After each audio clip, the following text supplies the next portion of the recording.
लोकतंत्र के लिए गांधी जी ने आजादी मांगी थी? क्या वल्लभ भाई पटेल ने इसी लोकतंत्र के लिए सारी सल्तनतों को इकट्ठा करके एक देश बनाया था? क्या इसी लोकतंत्र के लिए इंदिरा गांधी ने अपना बलिदान दिया? क्या इसी लोकतंत्र के लिए राजीव गांधी ने अपना बलिदान दिया? यहां पर आइए हमको ऐसी आजादी जिसमें लोकतंत्र गुलाम बना दिया जाए, संविधान गुलाम बना दिया जाए। यदि आप मेरे शब्दों से सहमत हैं तो बताइएगा जरूर। कुछ कल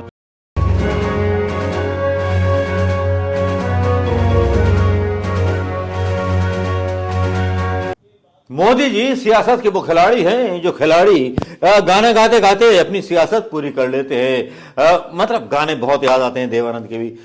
तुम कहीं तो यहीं धरना दे दें, तुम कहो तो हम ये कर दें। मतलब फूलों से प्यार करने वालों के दिल में पत्थर में प्यार भर दें। गाना उल्टा है लेकिन गाना सही है। गाना इसलिए भी सही है कि जिस तरह से प्रधानमंत्री मोदी जी सारी सत्ताओं को लेकर के हर चुनाव प्रक्रिया में अपना कब्जा करना चाहते हैं, चाहे स्टेट की सरकार हो या फिर सरकार हो राज्य, वहां प्रधानमंत्री मोदी जी का सीधा फंडा चलता है। सीधा फंडा यह होता है कि चुनाव जीतना चाहिए बीजेपी के राज्य में, क्योंकि आईपीएस अधिकारी हमारे पाले हुए वो लोग हैं जो हमको जिताएंगे। और वहीं भूल हो जाती है और वहीं सोशल मीडिया पर कुछ लीक्स आ जाते हैं जो प्रधानमंत्री मोदी जी की बल्ले बल्ले करा देते हैं। बल्ले बल्ले भी ऐसी होती है कि ताली पीटने लगते हैं वो नामर्द भी, जो नामर्द नेता चुनाव जीतने के काबिल नहीं होते, वो इसी तरह की गड़बड़ कराते हैं धीरे धीरे। दोस्तों, बात कर रहे हैं बालाघाट की। बालाघाट पर आज बहुत सारे वीडियो लीक हुए। वहां पर दो वीडियो लीक होते हैं। एक वीडियो लीक होता है कि वहां पर पेटी पहले ही खुल चुकी है, मतदान हो रहा है और डीएम सफाई दे रहा है। ये न्यूज 24 डाल रहा है इस वीडियो को। तो पहले न्यूज 24 का ये आप वीडियो देख लीजिए कि चल क्या रहा है यहां पर। क्या प्रधानमंत्री मोदी जी ने सारी सेटिंग इलेक्शन कमीशन से कर रखी है या इलेक्शन कमीशन ने खुद बोल रखा है कि सारी पेटियां पहले ही खेल लो? कांग्रेस नेता आरोप लगा रही हैं कि बिजली गायब कर दी गई, सीसीटीवी कैमरे जो थे बंद कर दिए गए, सब कुछ बंद कर दिया गया और बालाघाट में मत पत्र जो कांग्रेस के पक्ष में थे वो फाड़ दिए गए या कुछ कर दिया गया। यह एक बहुत सेंसिटिव मुद्दा है इस लोकतंत्र के लिए। यह तो वो मुद्दा है जो खुल गया बालाघाट का। पता नहीं मध्य प्रदेश में कहां कहां क्या क्या चल रहा होगा, क्योंकि यहां जब मैं इंदौर घूम के आया और भी कई जगह गया, वहां कोई आदमी कुछ खुल के बोलने को तैयार नहीं था। जब असल बात पर मैंने सवाल किया तो एक पंचर लगाने वाला अब्दुल बोला, अब्दुल नहीं था, शंकर नाम था उसका, बोला साहब मोदी है तो जीतेगी तो बीजेपी, तो मेरे मुंह से क्यों निकलवा रहे हो? यहां बहुत बड़ा कांड हुआ है, बहुत बड़ी धोखाधड़ी हुई है मध्य प्रदेश के अंदर। अब देखना यह है कि मध्य प्रदेश में धोखाधड़ी हुई है या क्या हुआ है। न्यूज 24 का यह सनसनीखेज वीडियो आप देखिए और डीएम की सफाई भी सुनिए।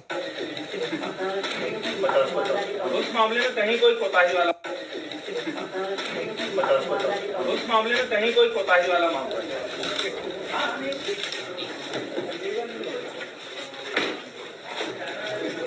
कैसा पटवारी महोदय? कुछ सवाल उठ रहे थे, क्या मामला था, क्या था? देखिए, ऐसा है कि जो पोस्टल बैलेट का हमारा अस्थायी स्ट्रांग रूम है तहसील के कक्ष क्रमांक 8 में बना हुआ है और यहाँ बाकायदा सीसीटीवी कैमरे लगे हैं, 1-4 की गार्ड लगी हुई है और जो राजनीतिक दल है अभ्यर्थी है उनको बाकायदा लिखित सूचना और उनको डेली जब हमारा 3 बजे खुलता है ये स्ट्रांग रूम, क्योंकि डेली हमारे ईटीपीबीएस आते हैं, उन ईटीपीबीएस को यहाँ रखने के लिए और बाकी शॉर्टिंग वगैरह करने के लिए आज ये स्ट्रांग रूम खोला गया था। राजनीतिक दल के अभ्यर्थी भी प्रतिनिधि भी यहाँ पर रहे हैं।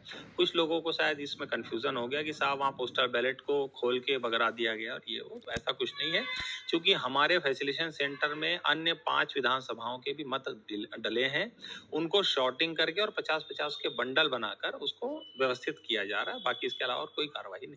अवकाश का लगे अंदर सीसीटीवी एक अंदर भी लगा हुआ है और एक बाहर भी हमने लगाया सुरक्षा के हिसाब से।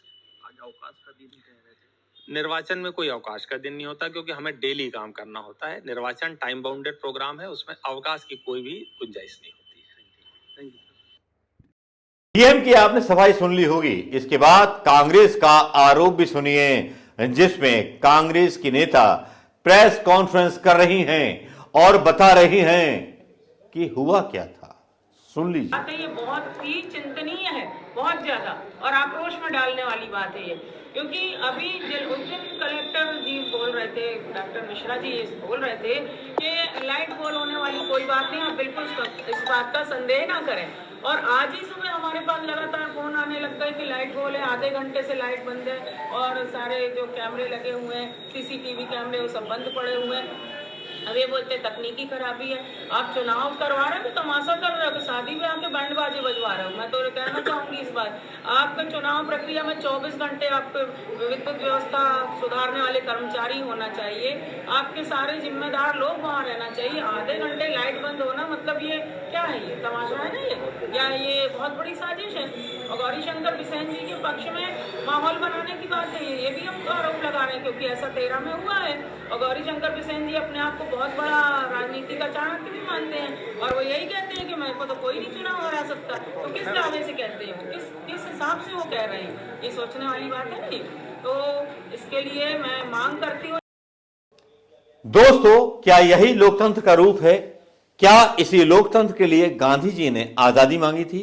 क्या वल्लभ भाई पटेल ने इसी लोकतंत्र के लिए सारी सल्तनतों को इकट्ठा करके एक देश बनाया था? क्या इसी लोकतंत्र के लिए इंदिरा गांधी ने अपना बलिदान दिया?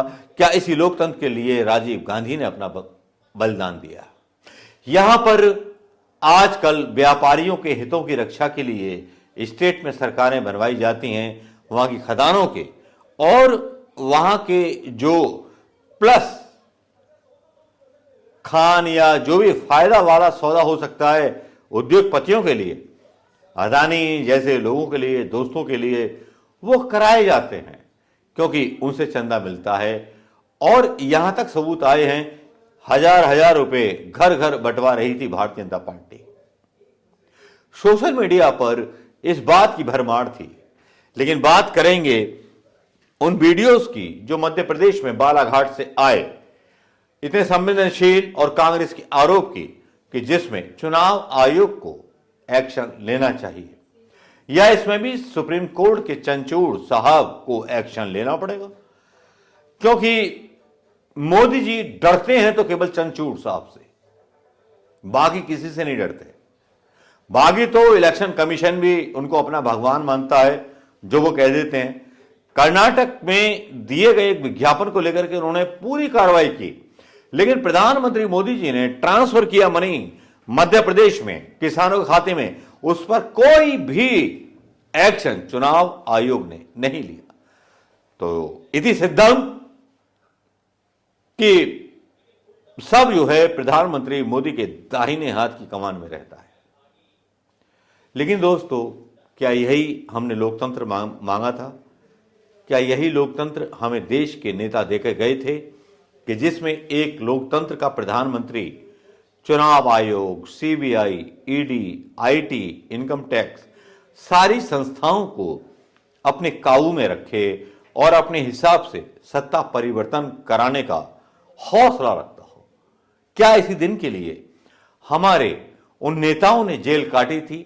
हमारे उन नेताओं ने भूखे प्यासे अपना बलिदान दिया था? हमारे स्वतंत्रता के लिए लोगों ने अंग्रेजों की लाठियां खा खा करके इसी आजादी के लिए अपनी जान दी थी। तो दोस्तों, मेरा कहना यह है, नहीं चाहिए ऐसी आजादी, नहीं चाहिए हमको ऐसी आजादी जिसमें लोकतंत्र गुलाम बना दिया जाए, संविधान गुलाम बना दिया जाए। यदि आप मेरे शब्दों से सहमत हैं तो बताइएगा जरूर। कुछ सवाल उठते हैं, बालाघाट पर जो हुआ है क्या और विधानसभाओं में नहीं हुआ होगा? राजस्थान में कांग्रेस की सरकार है तो काश वहां ना हुआ हो। तेलंगाना में केसीआर की सरकार है, शायद वहां ना हुआ हो। लेकिन मध्य प्रदेश में जिस तरह से खुलासा हुआ है वो वाकई में इतना शर्मनाक है, इस पर चुनाव आयोग को डूब मरना चाहिए और प्रधानमंत्री मोदी जी और राज्यपाल और राष्ट्रपति को तो कम से कम, मैं क्या बोलूं, जुबान से कुछ बोलूंगा तो मुझसे गुनाह हो जाएगा, मैं सवाल सत्ता से पूछूंगा तो गुनाह हो जाएगा। बस मेरी कमी इतनी है कि मैं पूछ लेता हूं गाहे बेगाहे, तुमने ये किया तो क्यों किया। नमस्कार, जय हिंद दोस्तों।